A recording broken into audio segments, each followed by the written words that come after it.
We will first begin with a moment of silence. If you please rise. All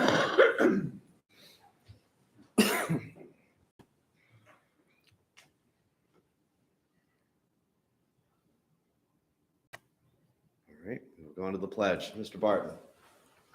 Pledge allegiance to the flag of the United States of America, to the republic for which it stands, one nation, under God, indivisible, with liberty and justice for all. How you doing, Bo? Silence your phones. Moving on to public comments. Mr. Hill, Sheriff Hill.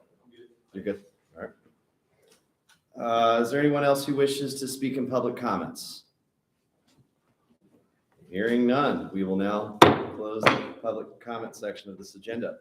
Moving on to the consent agenda. Do we have a motion to approve the consent agenda as presented? So moved. We have a motion. Do we have a second? Second. Second from Mr. Reed. Any further discussion? No discussion. We'll do a vote by acclamation. All those in favor say aye. Aye. Any objections or abstentions? Hearing none, motion passes. Moving on to item number 4, proclamation. October is Domestic Violence Awareness Month, P 2023-03. Beth, if you don't mind coming forward. Can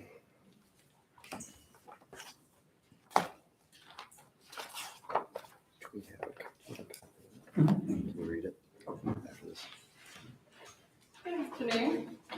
I thank the board for the proclamation of the Domestic Violence Awareness Month. Last year, the Nelson County Victim Witness Program provided direct services to over 180 victims of crime. Of that number, 72 were victims of domestic violence. You all are invited to our annual Domestic Violence Awareness event, which is October the 20th. It's here in the courthouse at 5:30. We have 2 guest speakers. One of the speakers was a victim of stalking, and the other victim was a victim of sexual assault. They will share their powerful stories of recovery and how they utilize services from the program and also worked with the Commonwealth Attorney's Office in obtaining guilty verdicts in both of these cases. So I also want to recognize the Commonwealth Attorney's Office for the work they do in preparing and prosecuting these very difficult cases.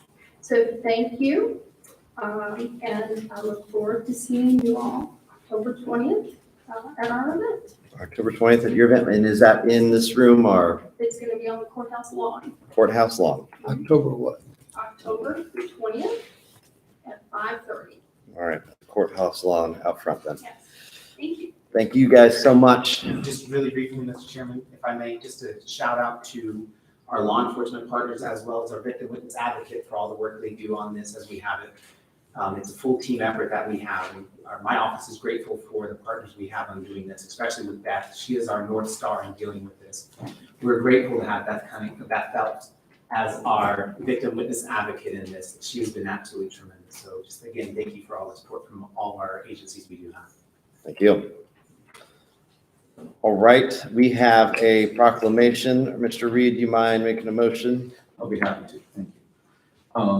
This is proclamation P 2023-03, Nelson County Board of Supervisors proclaiming October as Domestic Violence Awareness Month. Whereas the problems of domestic violence are not confined to any group or groups of people, but cross all economic, racial, and societal barriers, and are supported by societal indifference. And whereas the crime of domestic violence violates an individual's privacy, dignity, security, and humanity due to systemic use of physical, emotional, sexual, psychological, and economic control and/or abuse, with the impact of this crime being wide-ranging. And whereas no one person, organization, agency, or community can eliminate domestic violence on their own, we must work together to educate our entire population about what can be done to prevent such violence, support victims, survivors, and their families, and increase support for agencies providing services to those community members. And whereas the Shelter for Help and Emergency and the Nelson County Victim Witness Program have led the way in the County of Nelson in addressing domestic violence by providing 24-hour hotline services to victims and survivors and their families, offering support and information, and empowering survivors to chart their own course for healing. And whereas the Shelter for Help in Emergency commemorates its 44th year providing unparalleled services to women, children, and men who have been victimized by domestic violence. And whereas the Nelson County Victim Witness Program currently provides victim advocates and a support group for those seeking relief from domestic violence in Nelson County. Now therefore be it resolved, in recognition of the important work being done by the Shelter for Help in Emergency and the Nelson County Victim Witness Program, the Nelson County Board of Supervisors do hereby proclaim the month of October 2023 as Domestic Violence Awareness Month, and urge all citizens to actively participate in the elimination of personal and institutional violence against women, children, and men. Okay, we have a motion. Do we have a second? Yeah. Second from Mr. Barton. Any further discussion? We'll do a vote by acclamation. All those in favor say aye. Aye. Any objections, abstentions? All right, therefore be it resolved. We'll see you October 20th. Moving on to presentations, VDOT report. Robert?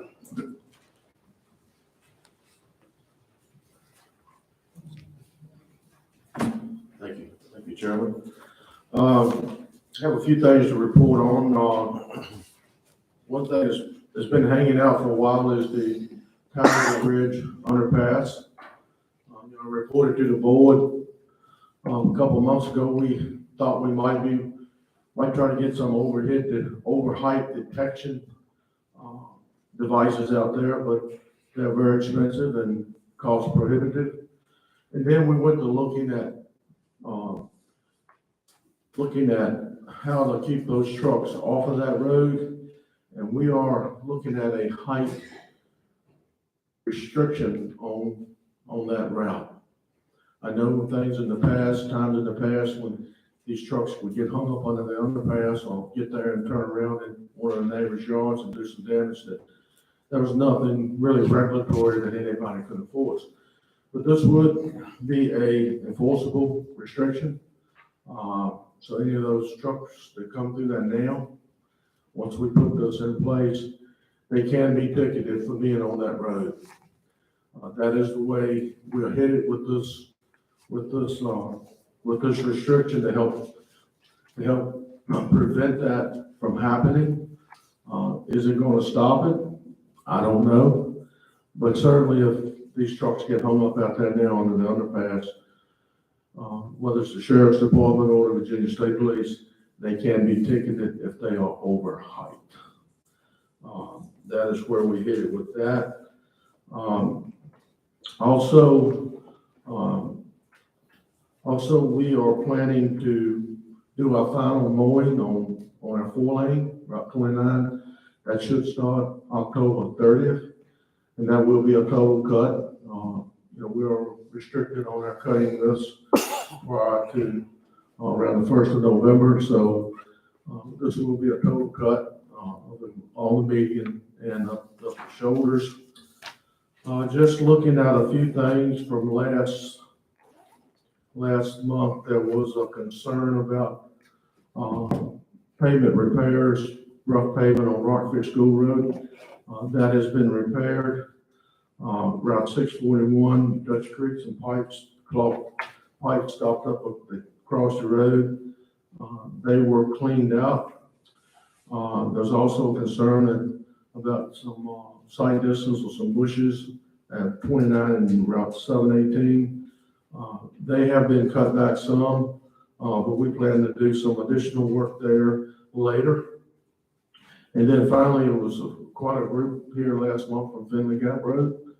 I rode through that today, and we have done extensive work on Finley Gap. Not saying it's what it ought to be, but it's in much better shape than it was. It is still in need of a lot of maintenance stone put on it. And we will have to work on getting that put out there. But it is in much better shape than it was. It's still narrow. I went through all the stream fords today, Ernie. They are good and passable today. So take that for what it's worth until the next spring. They are good and passable today. Nobody will get hung up going through them. Other than that, We're nearing completion of the hard surfacing of Jack Hill Road. They started supplying the liquid asphalt and stone today, so that should get completed this week. And the only other unpaved road that we won't build this year is Cow Hollow. That was funded this year in a 6-year plan. And we will be moving to that as soon as we get through Jack Hill. So that is kind of what I have for you gentlemen today. Great. Robert, Mr. Barton? How do you, the underpass, now, did you clear the brush away from the sign that already exists there? Because that's one of the problems, is that sign that warns about the low thing is not, it has a lot of stuff around it. You can't really, you can see it, but it doesn't stand out.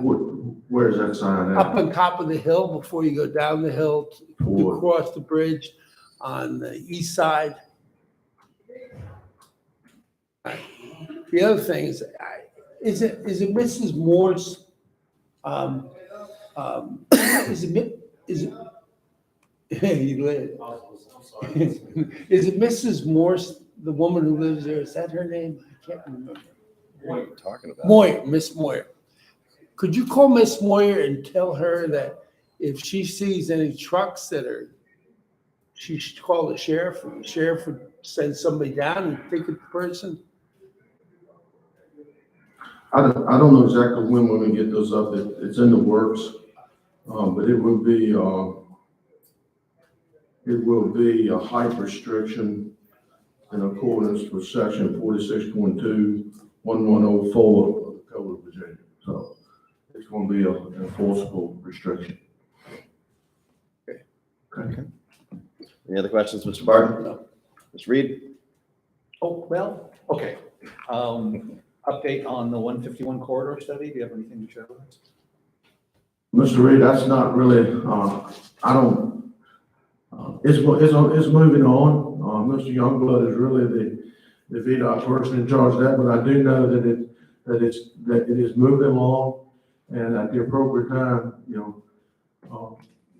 there will be scheduled public hearings to look at what the results are. So, wish I could give you a better answer, but it's coming. Not sure when it's going to be completed, but it will certainly have public input through all citizens and this board. Yeah, I know you understand that while we're doing the comprehensive plan, Yes. we're trying to Yes. get whatever information we can to try to safeguard the 151 corridor. And, they should be, if I'm not mistaken, is Rick sharing any preliminary information with the county on that? I haven't received it. I can answer a couple questions about Oh, that. thank you. I'll be reporting on this in my report as well, but we're looking at scheduling a public workshop, I believe, at Rockers Club Community Center on November 1st. That's what we're trying to establish, so that will be happening soon. Thank you. Yes.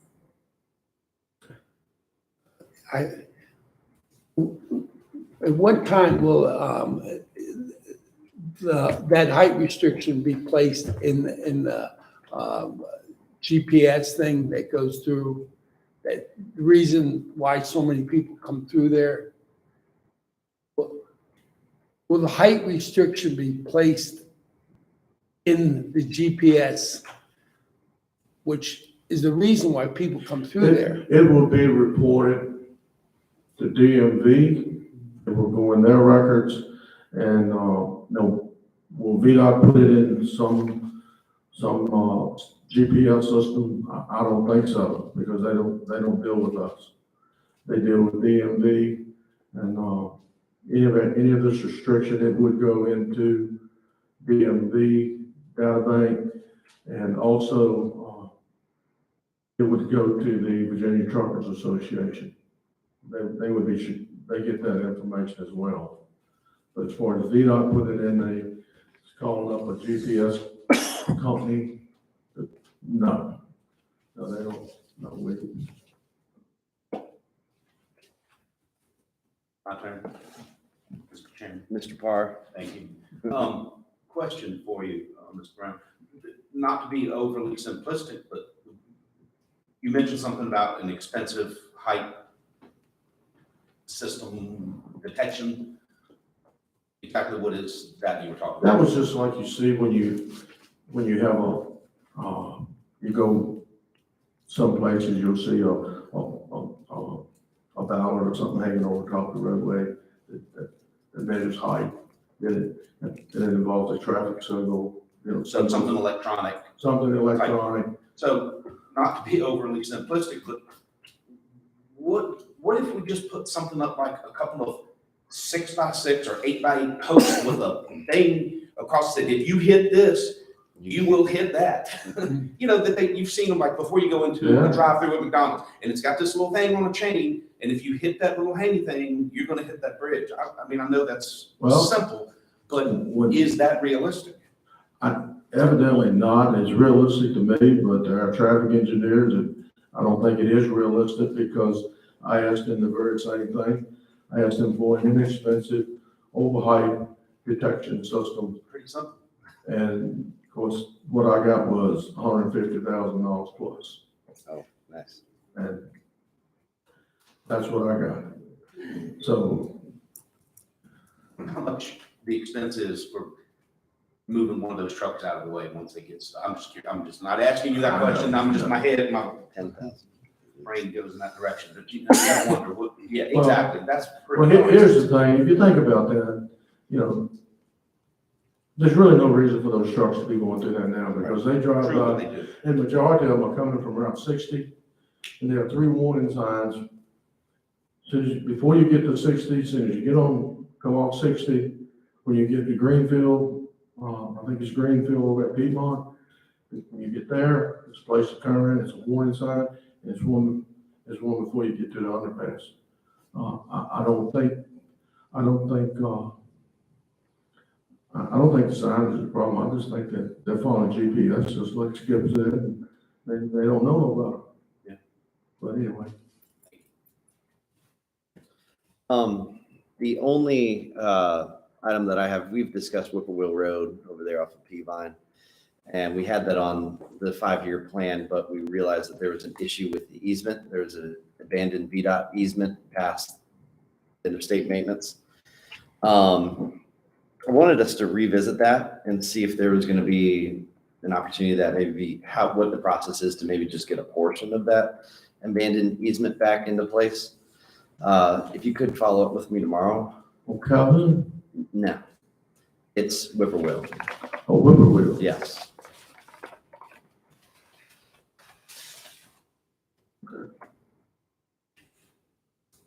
Also, as it's related to the intersection over here at the southern portion of Livingston, what intersections, obviously we're going to be revisiting Smart Scale in the next year. How soon will we be getting ideas from VDOT and our other subsidiaries on designs and whatnot related to that intersection? Well, Because we're a year out. you are a year out. You actually do pre-submission, if I may. Yeah. I guess to cut off for pre-submission application or So we'll get some ideas by the time we get closer to the spring. hopefully. Okay. Hopefully. I think that's what Rick Youngblood also said. Yeah, Okay. Other than that, I don't have any other items I can think of. Obviously, we turned in the DAP grant for Livingston, so any stakeholders you should suggest I lobby, you let me know. We're glad to do that. That is for the sidewalk. improvements, Correct, right? sidewalk improvements. So we're optimistic we can hopefully get some funds to do that. All right. Other than that, any other questions for Robert? None. Safe travels back down south. We have an intro to make. John, if you want to come forward. Sorry about that. I'd have put you on the front end. No problem.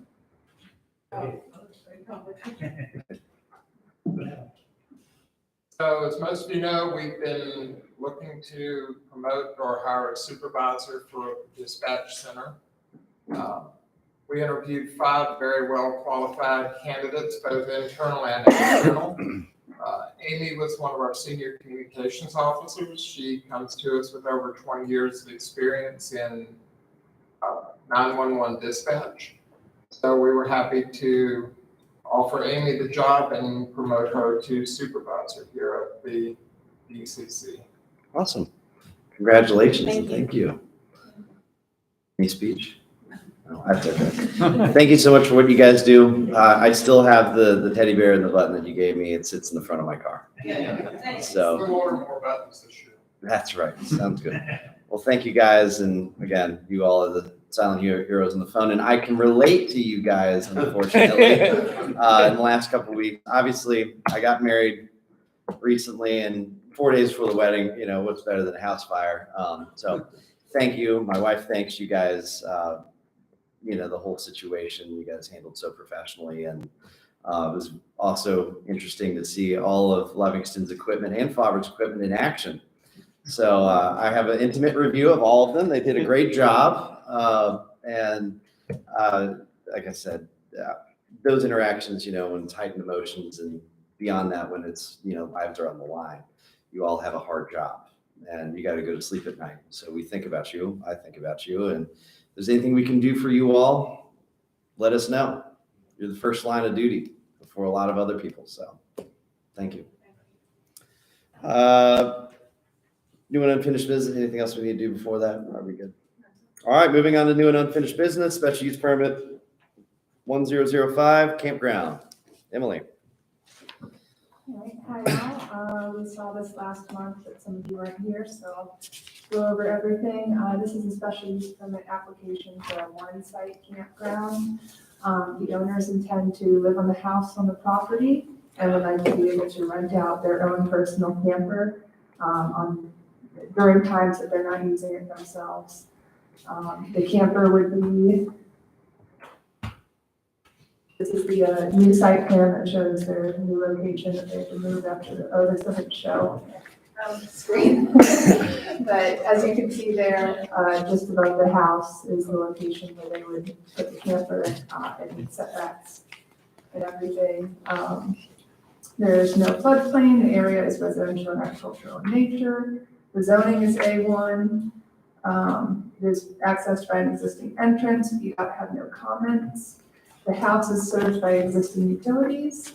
The owner has been in contact with the health department and they already did that. This property is located in an area designated rural and farming on the future land use map, which would promote agricultural uses and compatible open space uses that discourage large-scale residential development and commercial development that would conflict with agricultural uses. The rural and farming district would permit small-scale industrial and service uses that complement agriculture. Protection of usable farmland should be encouraged. Clustering of any development in the area of the site without prime or productive soils will enhance the protection of prime or productive soils for future agricultural uses. The Planning Commission in August voted 6-0 to recommend approval with the following conditions. There shall be no more than one site, and the unit shall be subdivided by the property owner, and the location of the site shall meet property setbacks. The applicant is also here tonight if you have any more specific questions for him. Great. And the applicant's name? Luke Hoagie. Luke Hoagie, I'm so sorry. Hoagie. Come forward. Thank you, Chairman. And thank you, Emily. Yes, I guess, again, she summed it up pretty well. The only thing I would add is that my neighbors, my direct neighbors came and spoke in favor, and all the neighbors I've talked to are in support of this. We all share the same concern. Actually, I talked to Troy Nix today. He sent an email, which is in that packet, that we want to set a precedent. That, you know, I think that, you know, the permit I'm applying for is called a campground permit. I think that's not exactly what I was shooting for, but, you know, we gotta cross our T's and dot our I's. That's what it's called in the zoning, in the zoning laws, I guess. So that's, you know, but it is just my camper that I want to rent out on my property, a single camper, and I want to make sure that we have those conditions on this permit so that we don't set a precedent moving forward of a campground of people pulling campers in and out. So I'm kind of I talked to my neighbors and I want them to share that since they can't share that. We've already done a public hearing, right? Okay. Yes. Any questions for the applicant? Thank you, sir. Thank you. All right. Any questions for Emily? All right. Does the board have a motion? I make a motion to approve. Okay, to approve with the conditions recommended by the planning commission, right? Right. There you go. We have a motion. Do we have a second? Second. Second from Mr. Parr. Any further discussion? Hearing no further discussion, we'll do a roll call vote. Mr. Barton, Yes. Mr. Parr, Yes. Mr. Reed, Yes. Mr. Rutherford. Yes. Thank you, sir. Have a great day. Thank you, Emily. All right, moving on. Ambulance funding requests. Rockfish Valley Volunteer Fire and Rescue. Come on up. Good evening, gentlemen. The fire department is coming to you to see about getting 50% funding for our ambulance that we want to replace. This has normally been done in the past by the rescue squad, putting in for the rescue squad assistance fund. We done that this past March. We were declined for the grant due to the mileage on the truck, which was 88,300 and some. And they had concerns about the number of calls we covered. Right, currently, we're probably the most active volunteer rescue squad, all volunteer rescue squad running in the county, with the other two in the county. We try to assist with the paid crews if needed. If they have breakdowns and need to borrow a truck, we have two ambulances, we usually run that one to them. Have a new truck right now roughly runs around $334,000. I found a couple of demo trucks that were already built out there. They're basically new trucks. They just used for demo, taking out to agencies demo. And we would like to see if the county would still put forward the 50%. The agency will go to the Emergency Service Council to borrow the other 50% to purchase this ambulance. All right. If we say that. David, did this come out of y'all's committee? Yes, it did, and it was recommended. This was something, if I'm not mistaken, that was approved before, assuming they were going to receive the grant. I got the other 50%, which didn't work out. But yes, it did come through that it was approved by the committee. Got it. Yep. All right. Any questions for Rockfish or our staff? And it's been approved for the 50% this time, right? Is that what? We still got to go to the Emergency Service Council, but talking to everybody on the council, they are supporting us. All right. Andy? I guess I'd just like to report that 50% of the Horton demo ambulance that they would like to purchase is $149,865. Our current budget balance in the emergency vehicle line in the budget is $157,885. So that's where, if so approved, we would pay for this from. They currently, in terms of the interest-free loan potential requests upcoming, they don't have any outstanding loans currently, and our interest-free emergency loan fund balance is $702,914. I'm happy to answer any other questions you might have. Any further questions? Can we get a motion? So moved. We have a motion to approve the ambulance funding request as presented. Second. Second from Mr. Barton. Any further discussion? Hearing none, we'll do a vote by acclamation. All those in favor say aye.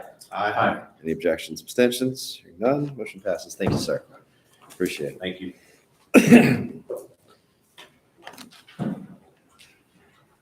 All right, moving on to reports. Candy?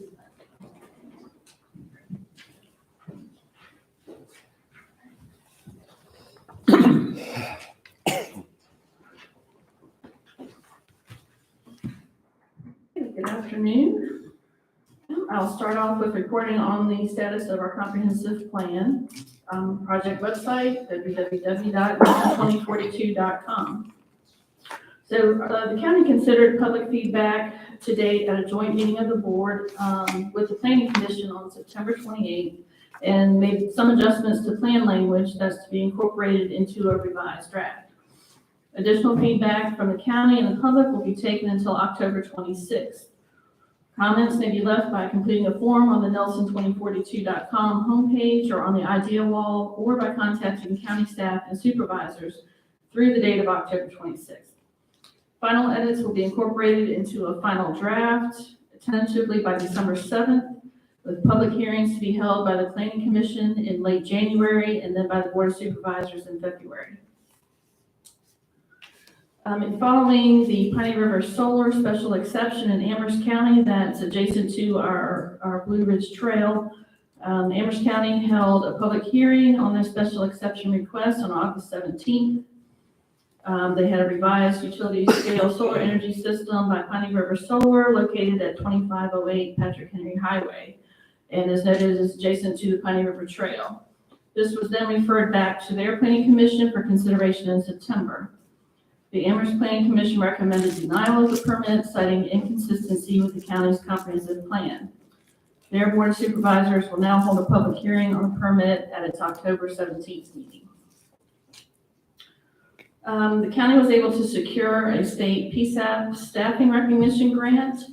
Mr. Adkins applied for, and we will receive a one-time Virginia Department of Emergency Management grant that is meant to recognize and retain 911 dispatchers in state-recognized PSAPs, which is a primary safety answering points.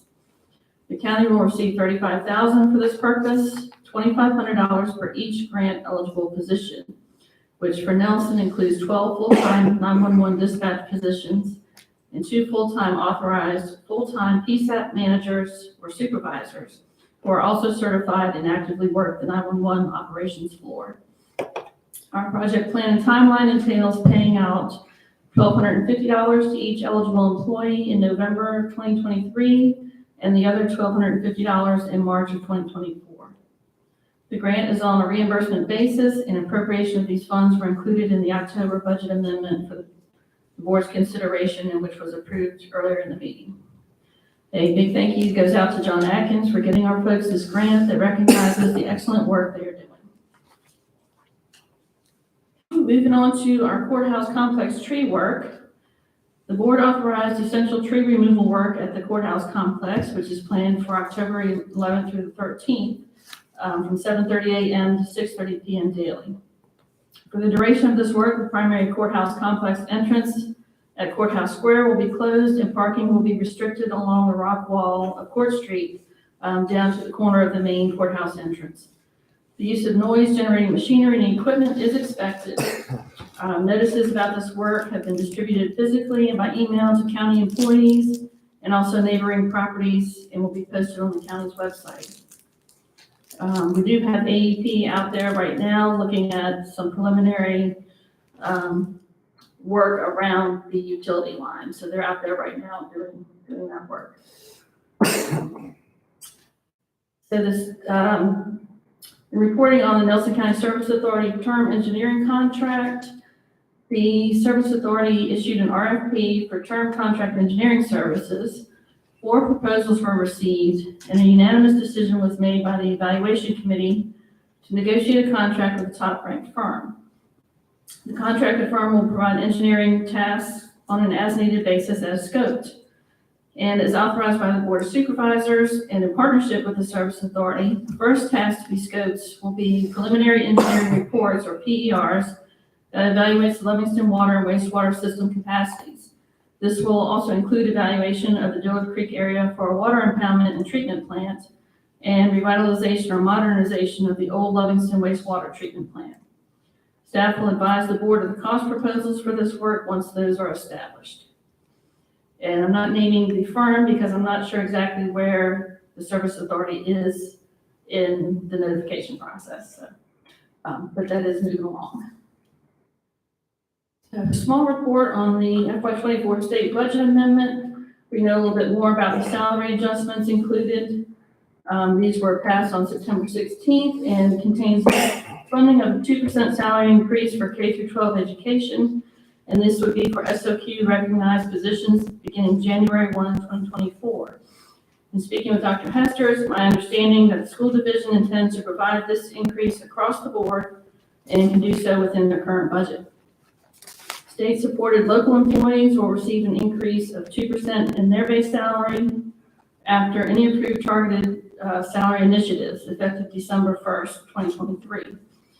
The targeted salary initiatives include reapplication of a compression increase for sworn deputies currently in an eligible position as they were on August 1st, 2022, when they first received this compression increase.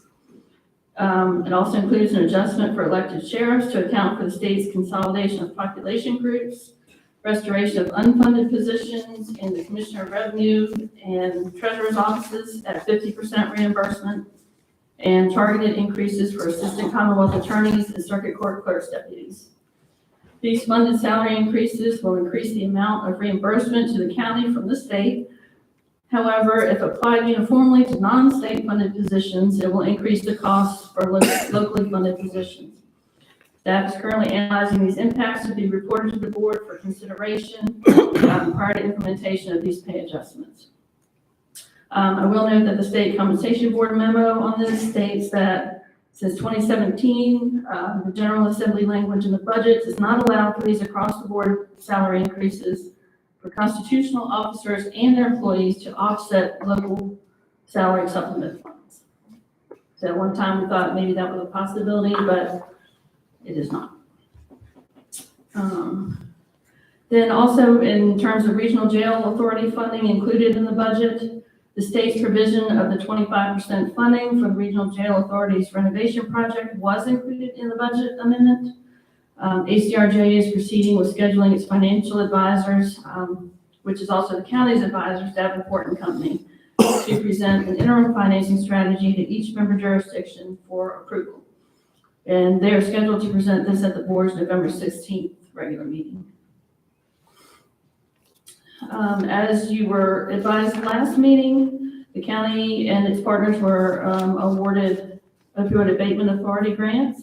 The partnership agreements are being circulated for signature for these cooperative partnership grants awarded by the authority. These awards are for $834,974 for CTAC expansion and addition of 23-hour crisis response, and then $448,500 for Blue Ridge Center community response and the addition of a community drop-in. There's no local match for these grants, and Albemarle County will serve as the fiscal agent and will perform grant management functions. Now on to the Route 151 corridor study update. VDOT, their consultant, are updating the study, which will include the dissemination of a public survey and a second in-person meeting to be scheduled for the first week of November, tentatively at the Rockfish Valley Community Center at a time to be determined. Following the public meeting, cost estimates on recommendations will be finalized and a subsequent VDOT presentation to the board will be scheduled.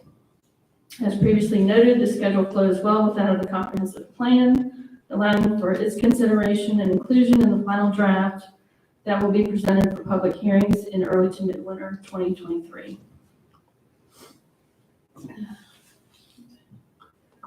All right, so moving on to our polling place ADA compliance assessments. The Virginia Department of Elections requires annual assessment of the county's polling places for ADA compliance and further requires confirmation of ADA compliance through local electoral board certification. This annual certification is due back to the state Monday, October 16, 2023. The registrar, Ms. Jackie Britt, and her staff, county staff, Paul Truslow, and then Mr. Tom Vandiver, the executive director of the Independence Resource Center, conducted ADA assessments of all 9 of our voting sites, which noted that 3 of our precinct locations, Livingston Fire Department, Gladstone Rescue Squad, and Massey's Mill Rotary Club, all presented outside accessibility difficulties that would need modification to become fully ADA accessible by the November election.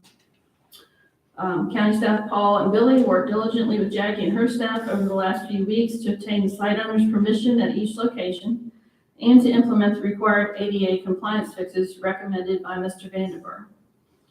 The primary alterations made at each of these locations involved concrete work that provided modification of the slope of the approaches to and leveling of the landing spaces at the entryways of the front doors, and some minor increases in size of parking areas. There were a few accessibility issues identified at the registrar's office, with the primary issue being handicap-based accessible parking. This has been temporarily addressed through coordination with Atlantic Union Bank for the temporary dedicated use of a shared handicapped van accessible space immediately adjacent to the registrar's building, and new striping of said space up through the November election. A shared permanent space has been requested of the bank by the county, with the outcome to be determined. Mr. Vandiver returned to evaluate the work that was done, noting all sites were fully ADA compliant and commending the county staff for achieving this compliance so expeditiously. The electoral board will now be able to certify ADA compliance to the state by the deadline, and I'd like to give a huge thank you to Jackie and her staff and our maintenance staff, Paul and Billy, for making this a priority. To update you on the GSS building at the Calla Hill site, PMA Architecture has evaluated the use of a centralized filing system versus individual office files for the impacted square footage. They noted the conclusion of this is that this would reduce the total square footage for offices by 126 square feet, but add a new room that would enlarge the building by 575 to 625 square feet. They noted this is primarily why small DSS offices rely on having their case files in their offices.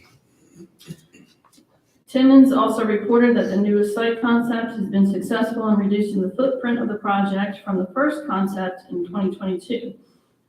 The newest concept requires about 3.5 acres of development on the site as opposed to 5 acres.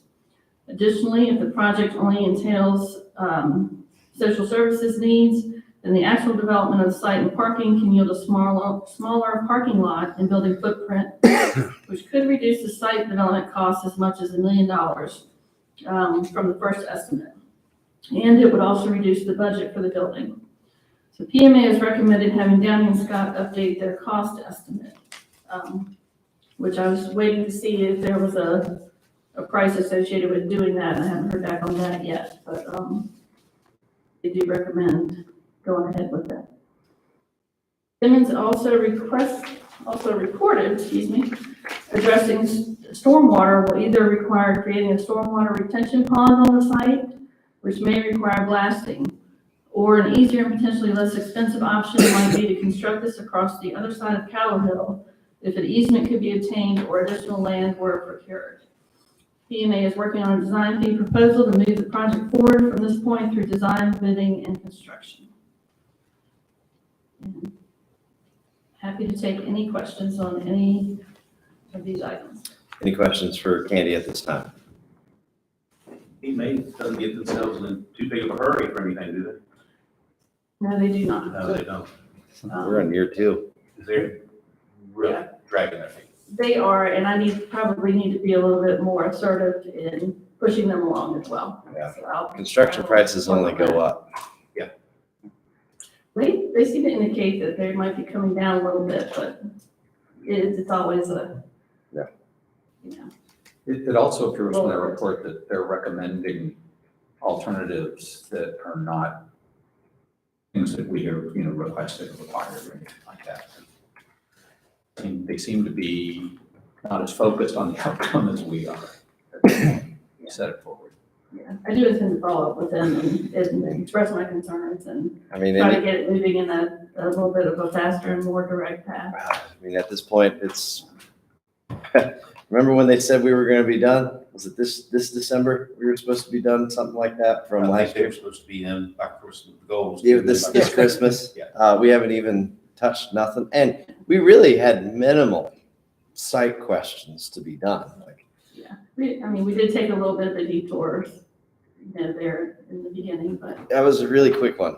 it was. I'll give them 30 days. you know.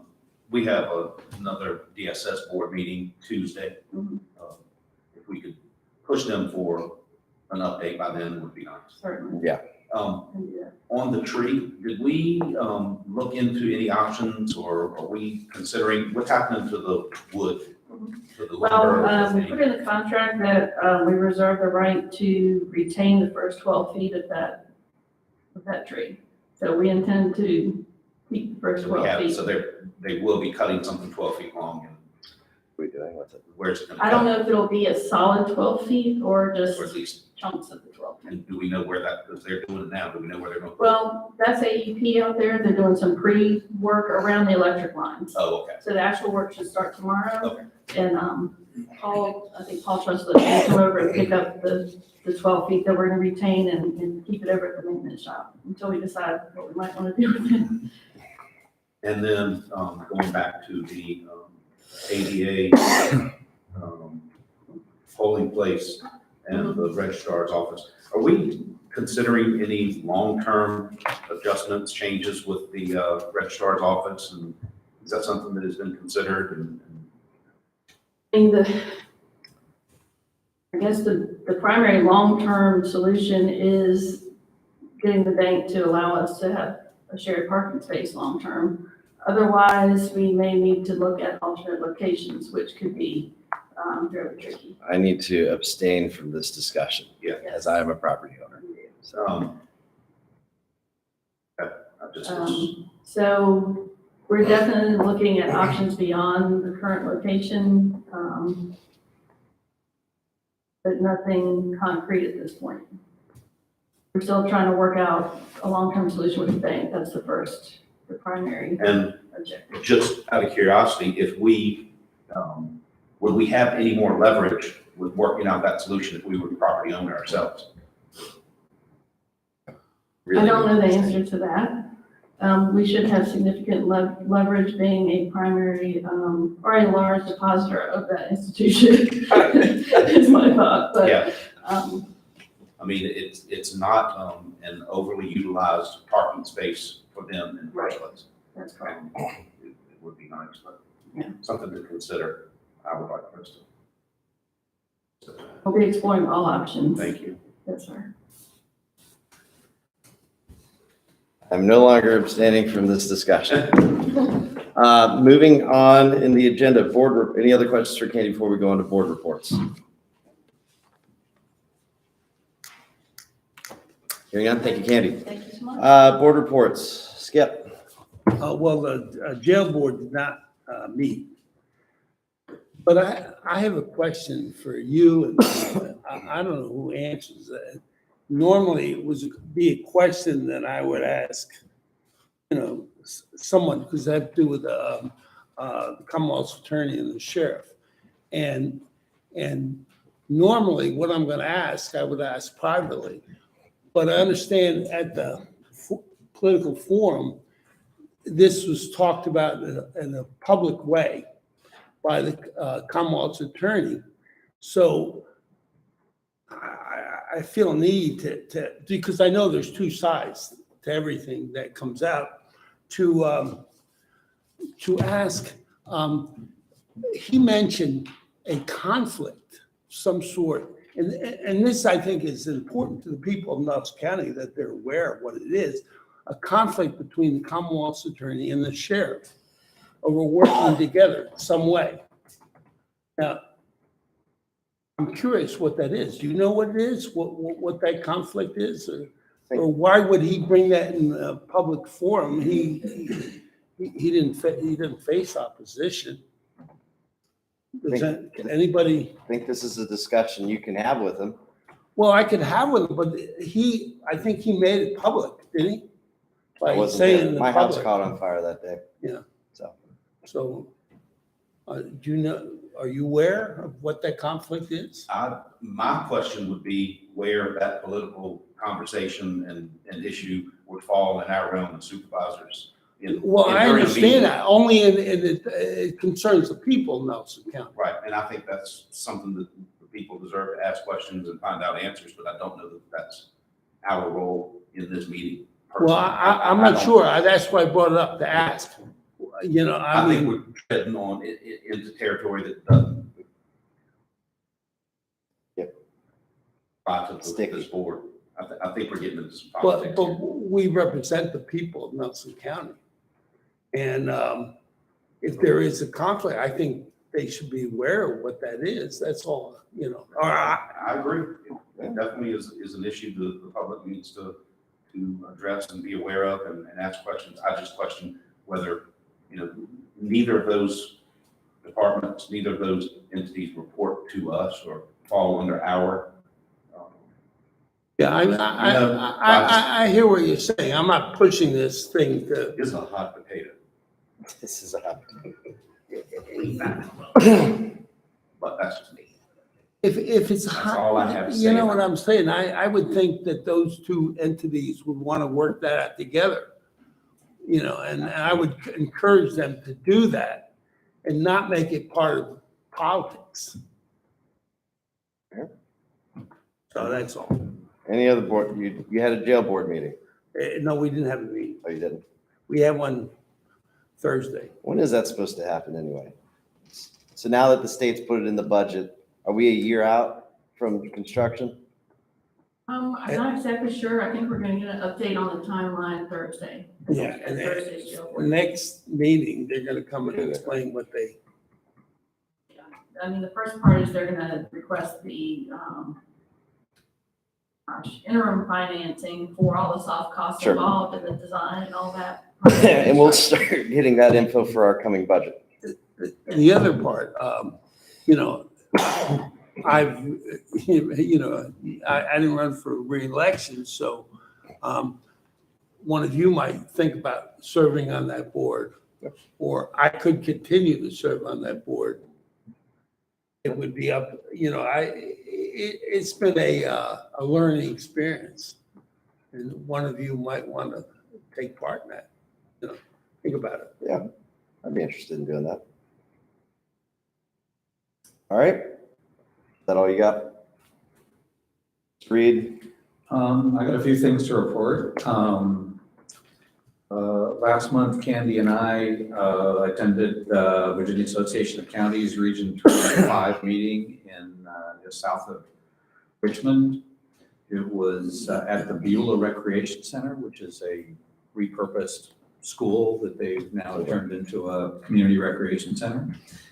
And we got to tour it. The meeting in itself was really interesting. There was some specific discussion about a JLARC study that was done about the schools and the way the schools are funded that will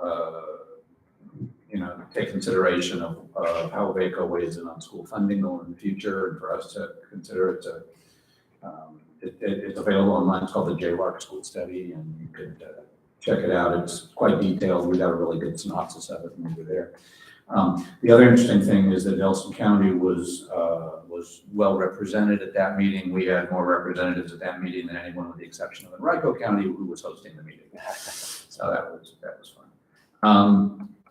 The TJPDC Regional Governance Transportation Steering Committee met, and You on that? I am, and there was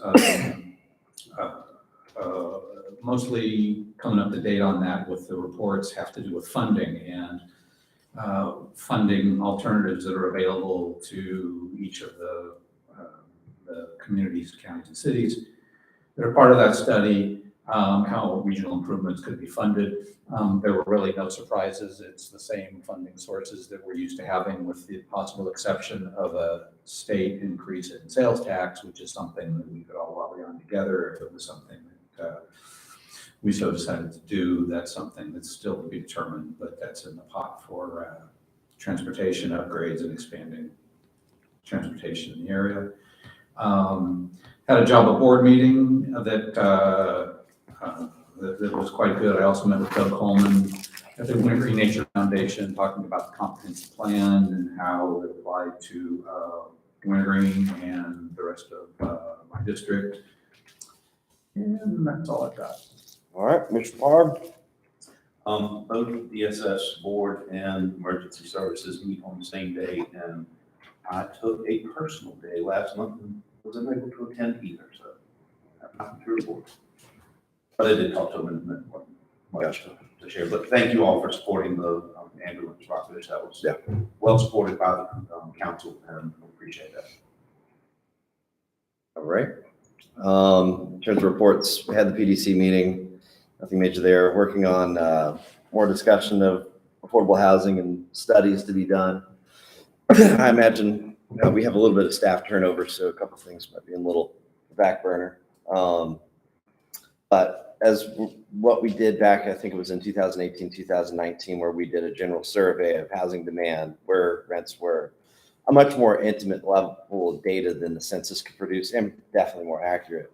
Hopefully we'll be doing that over the next year, which should be good. And then,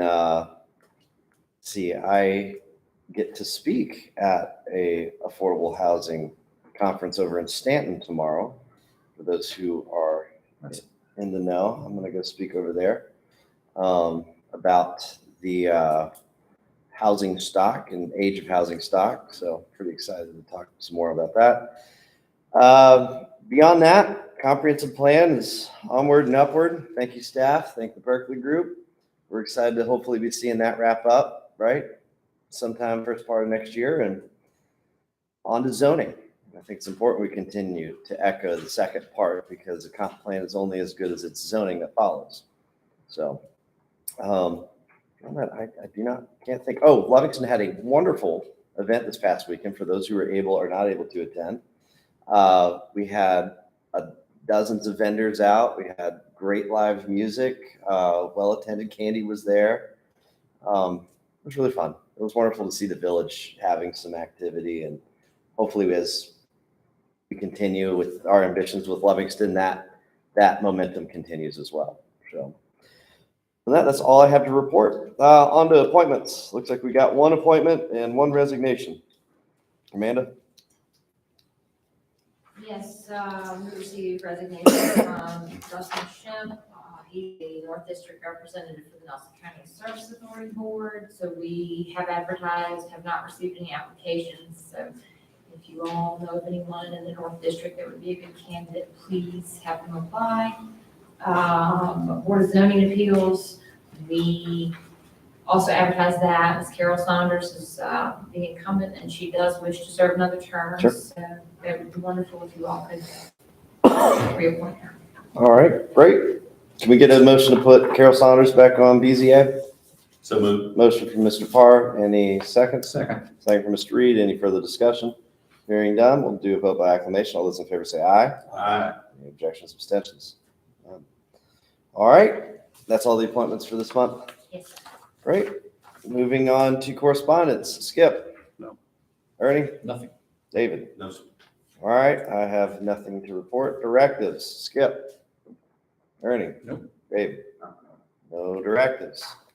Do we have a motion to continue this meeting to 7 o'clock? So moved. Motion from Mr. Parr. Is there a second? Second. Second from Mr. Reed. Any further discussion? Hearing none, we'll do a vote by acclamation. All those in favor say aye. Aye. Any objections, abstentions? See y'all later. I need a ride to Front Street. I got you. This is. More car.